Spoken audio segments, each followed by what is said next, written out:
నమస్తే. సామాన్యుడి చేతిలో సామాజిక అస్త్రం నంబర్ 1 న్యూస్‌కి స్వాగతం. నేను రవీంద్ర. ఆంధ్రప్రదేశ్‌లో ప్రభుత్వ ఉద్యోగ సంఘాల్లో చీలిక రానుందా? అంటే అవుననే సమాధానం వినిపిస్తుంది. దీనికి ముఖ్యమైనటువంటి కారణం ఏంటంటే, తాజాగా ప్రభుత్వంతో జరిగినటువంటి చర్చలు ఏవైతే ఉన్నాయో, ఆ చర్చల్లో ఉద్యోగ సంఘాలకు సంబంధించినటువంటి ప్రతినిధులు వారికి అనుకూలంగా తొత్తులుగా వ్యవహరించారు అనేది. ఒక డీఏ ప్రకటనకు సంబంధించి అంత బిల్డప్ అవసరమా? అది కామన్‌గా చేసేటువంటి అంశం. దానికి చర్చల పేరుతో ఒక రోజంతా మాట్లాడుకొని, మళ్ళీ ముఖ్యమంత్రి గారితో చర్చలు జరపడం అవసరమా? ఇప్పుడు ఇదే అంశాన్ని వైఎస్ఆర్‌సీపీ కూడా ఒక అస్త్రంగా తీసుకుంది. ఇప్పుడు వైఎస్ఆర్‌సీపీ అస్త్రంగా తీసుకుంది ఎందుకనంటే, వారి రాజకీయ స్వలాభం కోసం మాత్రమే. మరి గత ప్రభుత్వం మీరేం చేశారు ఉద్యోగులకి? అనేది కూడా ఇప్పుడు చర్చనీయాంశమైనటువంటి టాపిక్‌గా మారింది. అంటే ఐఆర్ ప్రకటించారు అధికారంలోకి రాగానే 2019లో. తర్వాత పీఆర్సీ ఇచ్చినప్పటికీ రివర్స్ పీఆర్సీ అన్నారు. సరే డీఏలు ఖచ్చితంగా విడుదల చేయాలి, విడుదల చేశారు. మిగిలిన బెనిఫిట్స్ ఏవి కూడా రాకుండా అడ్డుకున్నారు. అంటే చేయలేదు. సానుకూలమైనటువంటి రెస్పాన్స్ లేదు అనేది వైఎస్ఆర్‌సీపీపై ఒక అసంతృప్తి ఉంది. అందుకే మేము గద్దె దింపామని చెప్పి ఉద్యోగులు కూడా ముక్తకంఠంతో చెప్తున్నటువంటి పరిస్థితి. అయితే ఇప్పుడు తాజాగా దీపావళి కానుకగా డీఏ విడుదల. మీరు పండగ చేసుకోండి అన్న విధంగా ప్రభుత్వం తీరుంది. ప్రభుత్వం వ్యవహరించినటువంటి తీరు పట్ల ఉద్యోగులు తీవ్రమైనటువంటి అసంతృప్తి, అసహనంతో, వ్యతిరేకతతో ఉన్నారు. తాజాగా రాష్ట్ర వ్యాప్తంగా ఉద్యోగ సంఘాల ప్రతినిధులు ఆయా జోనల్ జిల్లా కార్యాలయాలకు వెళ్ళి మీటింగ్లు పెట్టారట. మీటింగ్‌లో దాదాపుగా అందరూ కూడా వారిని నిలదీసినటువంటి పరిస్థితి అట. ఇది ఇప్పుడు ఒక హాట్ టాపిక్‌గా మారిపోయింది. మీరు చేసిందేంటి? ఉద్యోగుల ప్రతినిధులుగా మీరున్నారు. మిమ్మల్ని ఎన్నుకున్నాం. మీరు ఉద్యోగుల పక్షాన నిలబడకుండా పాలక వర్గానికి అంటే అధికారంలో ఉన్నటువంటి పాలకులకు మీరు పాజిటివ్ తొత్తులుగా మారారు. కాబట్టి మా రైట్స్‌ని మేము ప్రొటెక్ట్ చేసుకుంటాం. రానున్న కాలంలో మీతో మాకు పని లేదు. మీ సర్వీసెస్ ఇక చాలు అన్నట్లుగానే కొంతమంది ఆ ఉద్యోగ సంఘాలకు సంబంధించి ఎగనెస్ట్‌గా ఒక యూనియన్ తయారు చేసుకోవాలి అనే దాంట్లో ఇప్పుడు తర్జన భర్జన పడుతున్నారట. ఎందుకనంటే సంఘటితంగా ఏదైనా పోరాటం చేస్తే తప్ప ప్రభుత్వాలు గానీ ఎవరు కూడా కదిలి రారు. మనకెందుకులే వాళ్ళే చేస్తారు కదా అనుకున్న ధోరణితో ఉంటే ఎక్కడ వేసిన గొంగలి అక్కడే అన్నచందంగా ఉంటుంది. అందులోనూ మన తెలుగు రాష్ట్రాల్లో పరిపాలనాపరమైనటువంటి అంశాలకు సంబంధించి పాలకులు తీసుకుంటున్నటువంటి నిర్ణయాలు ఆ విధంగా ఉన్నాయి. మరి ఇటువంటి తరుణంలో దాదాపుగా ఒక 15 వరకు మెయిన్ ఉద్యోగ సంఘాలు ఉన్నాయి.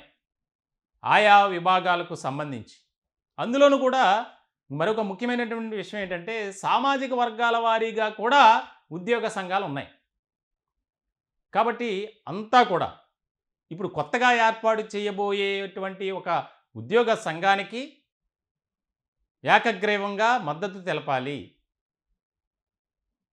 ఇర్రెస్పెక్టివ్ ఆఫ్ క్యాస్ట్ ఆ విధంగా ఏర్పాటు చేయటానికి సమాయత్తమవుతున్నారట. మాకు అందినటువంటి ఫీడ్‌బ్యాక్‌ని బట్టి చెప్తున్నాం. అంటే ప్రభుత్వంపై మీరు ఒత్తిడిని తీసుకురాలేకపోయారు. మిగిలిన వర్గాలు వారు ఎక్కడా కూడా పోరాట పటిమను కోల్పోకుండా ముందుకు వెళ్తున్నారు. ఉదాహరణకు పీహెచ్‌సీ వైద్యులు. వారిని ఎన్ని విధాలుగా భయపెట్టినా సరే ఎక్కడ కూడా వెనక్కి తగ్గల.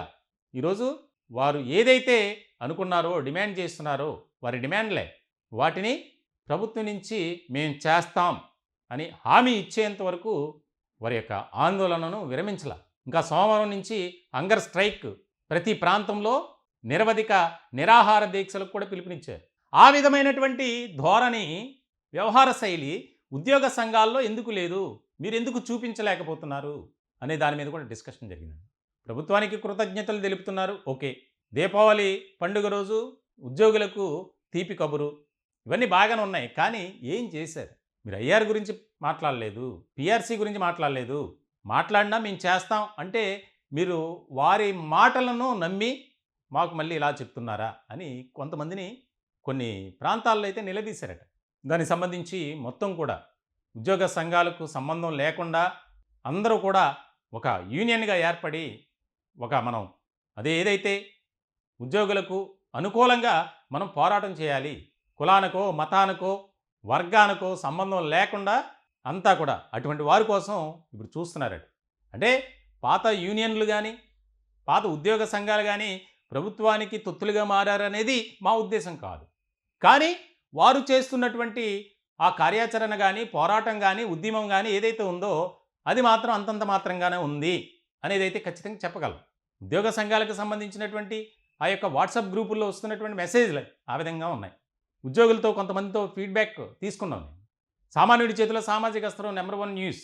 రాష్ట్రంలో ఉద్యోగులు, నిరుద్యోగులు, వైద్యులు ప్రతి ఒక్కరూ అంటే కుల మతాలకు అతీతంగా ఏ వర్గం ఇబ్బందులు పడుతుంది, ఎవరు సమస్యలతో సతమతమవుతున్నారు అన్నీ కూడా మేము ఫోకస్ చేసి ప్రభుత్వం దృష్టికి తీసుకెళ్తున్నాం. దానిలో భాగంగానే ఉద్యోగుల టాపిక్ కూడా. అంతే తప్ప మాకు ఎక్కడా కూడా కూటమి ప్రభుత్వంపై ఒక రకమైనటువంటి వ్యతిరేకత కానీ, కించపరచాలి, అవమానపరచాలనే ఆలోచన కానీ, భావన కానీ మాకు లేదు, మాకు ఉండదు కూడా. కూటమి ప్రభుత్వం మంచి చేస్తే మంచి చేసిందని చెప్తాం. ఈరోజు పిహెచ్సి వైద్యులకు సంబంధించి ప్రభుత్వం స్పందించింది. మా ఛానల్ తరపున నెంబర్ 1 న్యూస్ తరపున ప్రత్యేకమైనటువంటి కృతజ్ఞతలు తెలియజేస్తాం. ఎందుకంటే మంచి చేశారు కాబట్టి, చేయలేదంటే చేయలేదనే చెప్తాం. కాబట్టి ఈ విధమైనటువంటి ధోరణితో ఉద్యోగ సంఘాల ప్రతినిధులు ఉన్నారు కాబట్టి ఖచ్చితంగా ఆల్టర్నేటివ్గా ఒకటి మనం తయారు చేసుకోవాలి. ఉద్యోగుల వాయిస్గా మనం దాన్ని నడిపించాలి. మనం బలమైనటువంటి స్వరాన్ని వినిపించాలి. అప్పుడే మనకు రావాల్సినటువంటివి వస్తాయి. సరే, రాష్ట్ర ప్రభుత్వం చెబుతుంది ఆర్థిక భారం ఉంది, అప్పులు పాలైపోయింది రాష్ట్రం అని.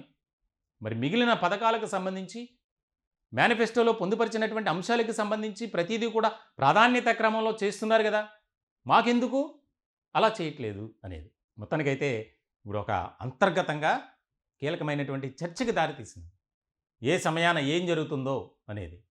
దీనికి సంబంధించి త్వరలోనే ఒక కీలకమైనటువంటి నిర్ణయం, ఒక యూనియన్ పేరుతో కొత్త అసోసియేషన్ అనేది ఫామ్ కాబోతుంది అనేది కూడా చర్చ జరుగుతుంది. మొత్తానికైతే ఇప్పుడున్నటువంటి మెయిన్ ఉద్యోగ సంఘాలు ఎవరైతే ఉన్నారో నాయకులు, వారు కూడా వారిని మనం ఏ విధంగా వెళ్దాం, మీరు చెప్పినట్లే మేము వింటాం అనే ధోరణికి వచ్చారట. చూడాలి మరి ఎలాంటి పరిణామాలు చోటు చేసుకుంటాయనేది కీలకంగా మారేటువంటి అంశం. ఈ టాపిక్పై మీ విలువైనటువంటి అభిప్రాయాలను కామెంట్ రూపంలో తెలియజేయండి. ఎప్పట్లాగానే మీ సపోర్ట్ మాకు ఇస్తూ దయచేసి మా ఛానల్ని సబ్స్క్రైబ్ చేసుకోవాలని మనస్ఫూర్తిగా కోరుకుంటున్నాను.